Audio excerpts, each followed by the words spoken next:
मैं आपको बता दूं कि जिस तरीके से आए दिन कोई न कोई वारदात देखने को मिलती है, लेकिन एक ऐसी वारदात कि स्वयं ससुर व साले ने मिलकर अपने बहनोई और बहन के लगभग 15 लाख रुपया की ठगी की है एक जमीन प्रॉपर्टी को लेके। आइए हम जानेंगे क्या रहा पूरा मामला, ये खुद बताएंगे अपनी ही जुबानी। मेरा नाम तो नारायण कुमार बंसल है और ये फरीदाबाद की प्रॉपर्टी है। हमारे सिर्फ प्रॉपर्टी के नाम पे फर्जी हुई है। सर, और ये सब ससुर हैं? हाँ, सगे ससुर हैं और साला भी सगा है। तो कैसे ठगी की? क्या कि हमसे की 2 दुकान बिक रही है, ये आप ले लो, और इस बेस पे उन्होंने फर्जीवाड़ा हमारे साथ कर दिया प्रॉपर्टी के। कितने रुपए? 15 लाख रुपए। 15 लाख रुपए। आप क्या कह रहे हैं देने के लिए? फरार है वो, मकान खाली करके भग गए हैं वो यहाँ से। अब उनका कुछ नहीं पता पड़ रहा, कहाँ गए कहाँ नहीं है, कुछ नहीं पता। हम ये चाहते हैं कि आज जो हमारे साथ हो गया वो ठीक है, लेकिन आगे इन फ्यूचर किसी के साथ ना हो, किसी भी बहन बेटी के साथ ऐसा ना हो, कोई इंसान ऐसा ना कर सके कि जो हमारे साथ करा है। उन्हें पैसे कैसे दिए गए थे आपके? सारा अमाउंट कैश में दिया गया है। सारा अमाउंट कैश में दिया गया है। कुछ पैसे 1,50,000 रुपए अकाउंट के थ्रू गए हैं, नहीं तो ज्यादातर पैसा कैश गया है। सारा पैसा कैश गया है।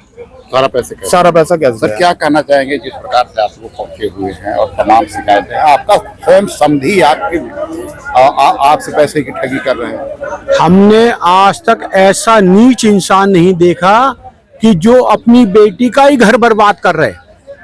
उसको पहले भी जब उनकी माली हालत ठीक नहीं थी, हमने 5-7 लाख रुपए की अपना पेट काट के मदद करी, फिर भी उसने हमें दुकान दिलाने के नाम पर हमसे पैसे लिए और पैसे लेकर उसने दुकान मालिक से अपने नाम प्रॉपर्टी करवाकर और उसको फिर 14 लाख में कहीं बेच दिया और वो वहां से भाग गया। दोनों बाप बेटे भाग गए। क्या इसमें आपने प्रशासन में कोई कार्रवाई की थी? हमने इसमें फरीदाबाद सेक्टर 21D की पुलिस चौकी में उनके नाम से कंप्लेंट करवा दी है। अब पुलिस ने हमारी पूरी मदद करने का वादा करा है। अभी आपके बेटे ने बताया कि आपको जो जितना पैसा दिया है, जितना उन्होंने पैसा उनको दिया है, वो कैश दिया है।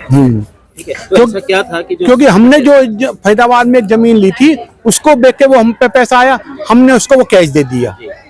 तो क्या स्थिति बनी कि आपने अपने ससुर उन पे भरोसा करके, लड़की के ससुर पे भरोसा करके सारा पैसा कैश दे दिया? बस ऐसा जी, उसने ऐसा कोई कारनामा करा कि हमारी आंखें मिच गई और हमने भरोसा करके उसके हाथ में पैसे दे दिए और उसने वो प्रॉपर्टी, हमें कागज भी नहीं दिए। उसने नकली एक हमें स्टैम्प पे 100 रुपए के स्टैम्प पेपर पे कागज बनवा के हमें दे दिया। हमने उसको देखा भी नहीं और बाद में पता चला तो जिन प्रॉपर्टी जो पावर टोनी होती है वो दुकान मालिक से मिलकर अपने नाम करवा ली और अपने नाम करवा के फिर दूसरे को बेच दिया। अपने नाम पहले करवाई, फिर दूसरे को उन्हें बेच दिया और भाग गए दोनों बाप बेटे। दोनों भागे। तो इसके भागने की कोई सूचना किसी तरह लड़की को कोई सूचना दी गई हो किसी प्रकार? हमें जब आज से तकरीबन हफ्ता 10 दिन पहले हमें जो उसका दुकान का मकान मालिक है उसने हमें सूचना दी कि भाई तुम्हारी प्रॉपर्टी के आगे लोग चक्कर काट रहे हैं, मुझे लगता है तुम, क्योंकि तुम्हारा समधी भी यहाँ 5-7 दिन से गायब है, दुकान पे ताला लगा हुआ है, कि तुम्हारे समधी ने पैसा उड़ा लिया प्रॉपर्टी पे। हमने कहा कागज तो हमारे पास है। कह रहा तो दिखाओ कागज।